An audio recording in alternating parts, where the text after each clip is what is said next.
Good morning, guys. I trust you can hear me. I'm just going to switch my camera off in the interest of saving a bit of bandwidth. I'm stuck in a container office, and sometimes the reception is not extremely good. So I'm just going to switch off my camera. So this was just me saying hi. There was a question just before I continue. So the idea is to quickly talk about accreditation and training in South Africa, but maybe not just in South Africa. Like, if you want to do something, where do you start? So this could relate to the P4 certificate. It could relate to electrical and engineering, but it might relate to something more than that. Just how do you approach education, or what do you look at, and just kind of where do you start? So before I start, I just want to answer Sitelo's question. He says, we have a mining client that needs power for smelters and I don't have the balance sheet for them. Can I get the bank to convince them? So Sitelo, no, unfortunately not. So what you've got to do is you've actually got to build a business model. So if they haven't done their financial due diligence properly, there is no ways that you are going to be able to convince a financial institution to get them to buy into a business, because there's no information about the business. The only way that you can have a system financed is if you have done your due diligence. So you need to fit a logger at the mine, get a load profile, understand what the client does, have a look at their loads, do a whole analysis to understand what the cost per kilowatt is, or cost per kilowatt hour is that they're busy paying at the moment. Have a look at what your solution is going to be paying, and then you calculate the payback period based on the difference between those two values. So that is not something that the bank is going to help you with. By the time you get to the bank, you need to have all the numbers crunched. You basically put the project on the table. You say to the guys at the bank, guys, we've looked at this.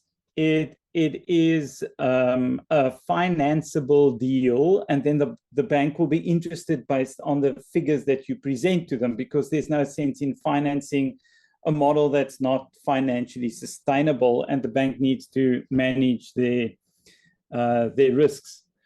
Loiso says, if one is a scientist or researcher in solar PV systems and not an engineer, what contributions can they make in this? Wow, Loiso, an industry body is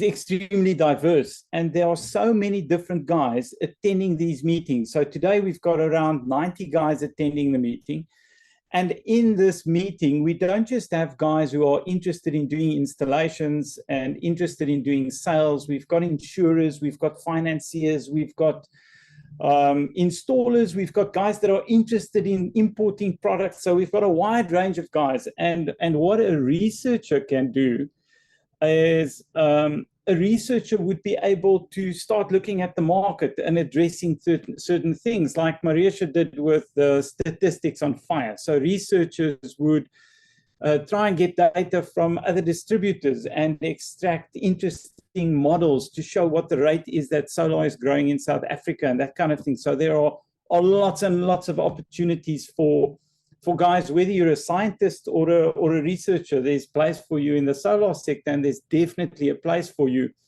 in AREP, but you've got to understand where your value lies and what kind of value you can add. The idea in getting involved with industry bodies is to be able to give a bit of information back and share information. Anyway, guys, that was just a quick feedback on the questions in the chat box. I hope that has added some value. Mariesha, I'm not really sure how to change slides. Can you flip over? So the first slide is just an introduction slide. That was me on the chair, but I had my camera on, so you guys would have seen what I looked like, pretty much like the guy on the chair. Okay, so accreditation. We've got a lot of electricians who are frustrated with the P4 certificate and the PV green card because they feel, you know, why do we have to subscribe to the system? Because it's not a formal qualification. And I think the last week I presented in Georgia and Mossel Bay, and the thing that struck me as interesting is that the P4 certificate actually dates back to 2016. And back in those days, electricians weren't interested in solar. You had all these weird guys, and 2016 feels like it was yesterday. Well, at least for me, it feels like it was yesterday. It's 8 years ago, but so many things have changed. So in 2016, the guys who did solar installations in those days were still kind of weird. They were known as kind of bunny huggers or tree huggers, and they were the greenies in industry, and nobody knew exactly what they did or how it worked, and nobody was really too keen or too interested because actually solar didn't make sense. So there were a select group of guys, a very niche market, who were interested in solar, and those guys did installations, and very few of the guys who did installations up until 2016 were actually electricians. In those days, electricians were busy doing electrical stuff and not solar. So they were busy with their own businesses, construction, whatever they were busy with in servicing their customers, but solar wasn't one of it. So municipalities needed to know what they needed to do in order to kind of control the installation landscape. How do we manage standards? What are we looking at? How do we protect our grid, and how do we protect our infrastructure? And that is where the P4 certificate and the PV green card came in, because municipalities identified it actually started with City of Cape Town. City of Cape Town identified those two quality assurance platforms as platforms that could reduce the municipality's risk from an installation point of view, because in one way or the other, it checked a couple of boxes by checking whether the guys actually knew anything about solar. So in those days, it was the only mechanism that the municipality had to have some kind of gauge that the guys who were busy doing solar at least had some knowledge on the subject matter. And that was it. So that's how it became prevalent in industry. And then after City of Cape Town did it, the municipalities followed, and the other municipalities throughout South Africa, they kind of followed the model that Cape Town started. And we still see that today, Cape Town kind of leading the way, and the other municipalities instituting whatever comes from Cape Town. Now, if we have guys from other municipalities like other large metros, like City Power, for example, they might not agree with my statements entirely, but as an outsider, that is how I view the progression in industry. So if we jump forward to 2024, things have changed because all the electricians are busy doing solar installation. Well, not all of them. Most electricians are doing solar installations. We still have a lot of electricians who aren't interested in doing solar because they say it's not their thing. Their clients don't require that kind of service, so they provide other things like, I don't know, programmable logic controllers, PLCs, and that kind of thing, automation. There are lots of other areas where electricity still exists outside of solar.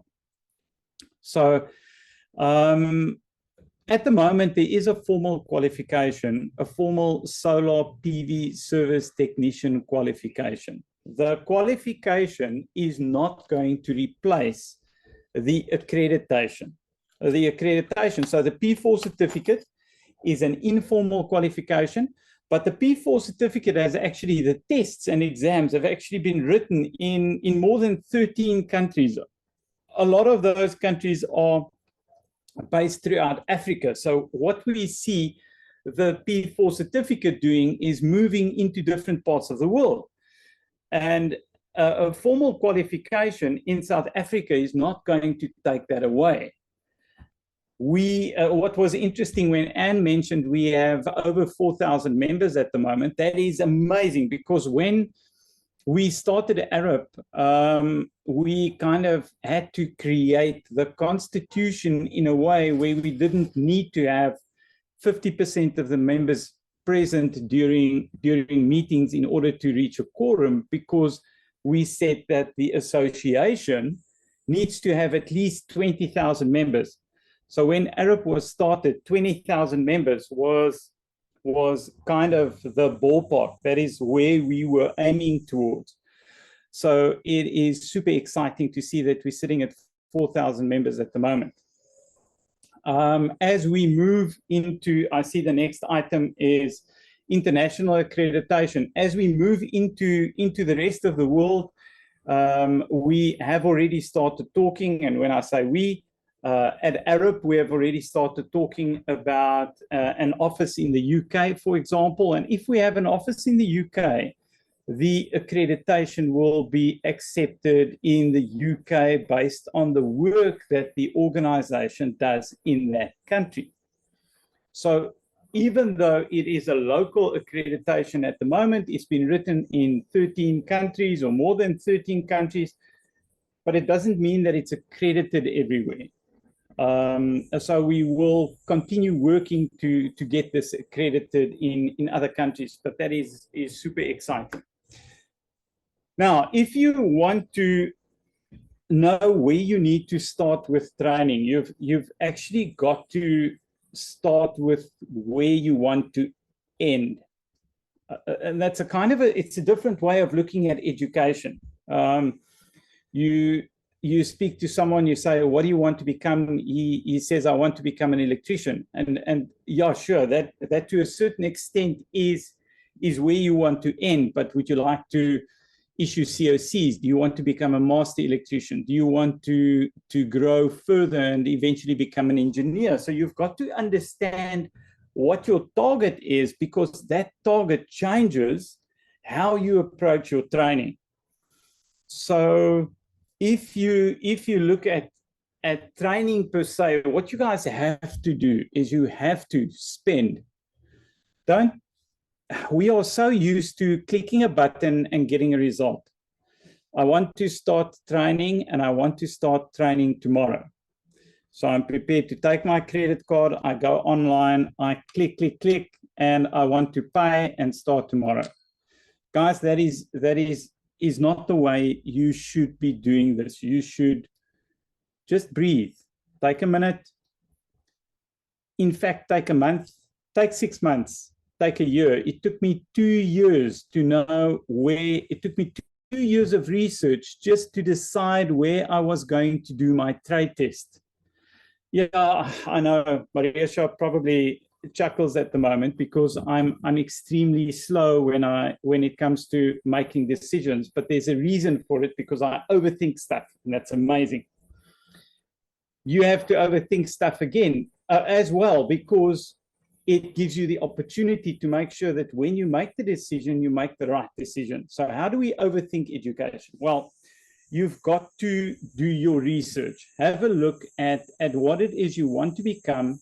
And the education landscape is changing. Earlier, a couple of years ago, you had to go from school, you had to do well enough at school in order to be able to enroll into a college or into a university or into a technikon.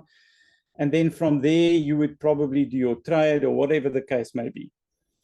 But education as a mechanism is changing. So you could fast track your education to where you are if you understand what the qualification criteria is for the guys where you are entering.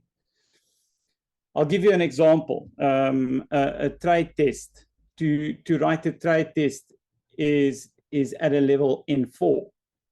So if you want to enroll in an electrical engineering qualification, your entry criteria is N4.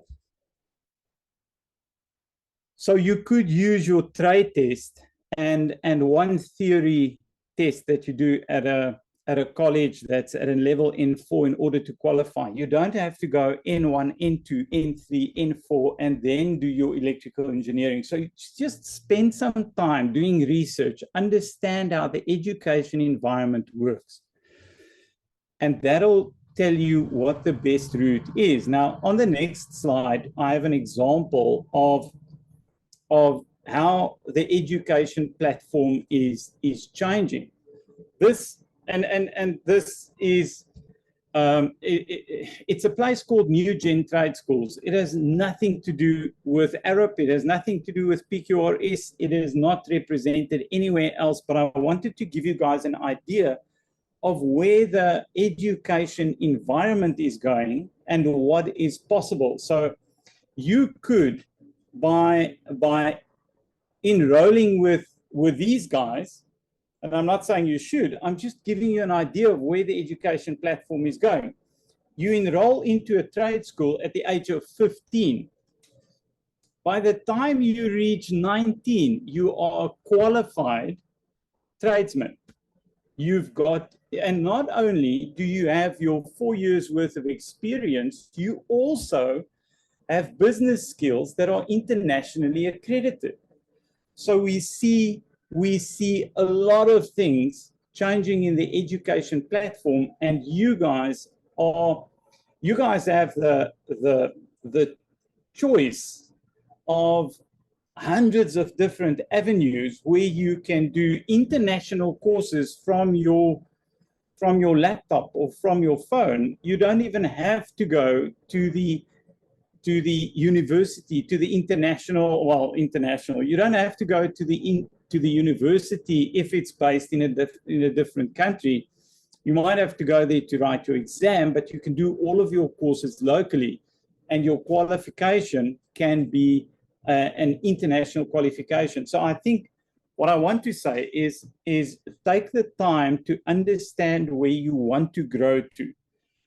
Really take time to research the education platform and understand what is available. Don't just jump into the first available qualification just because it's here. You are lazy, you don't want to do the research, or you don't want to apply your mind to do the research. Guys, doing the research could save you years and years of study and education. So do the research, make sure you do it right, and that is going to save you a lot of time and a lot of hassle, and it's going to end up giving you not only a local qualification, but it will give you something that is internationally accredited.